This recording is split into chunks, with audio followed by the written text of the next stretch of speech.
Hi guys, nandito tayo ngayon sa ating mga alagang baboy. Papaliguan natin sila. Konting dagdag kaalaman lang din na ang pagpapaligo na regular sa mga baboy ay nakakatulong sa mabilis nilang paglaki. At the same time, kahit papano, ay nakakatulong din na ma-disinfect yung kulungan nila at yung kanilang katawan. Sa oras naman ng pagpapaligo ng baboy, huwag po nating papaliguan yung mga alaga nating baboy ng maaga pa. Kasi malamig pa yon. Hintayin natin na medyo sumikat na yung araw saka natin paliguan.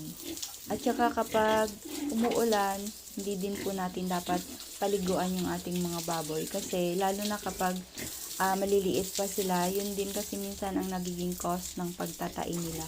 So, dapat kapag magpapaligo din tayo ng baboy, i-consider din natin yung panahon.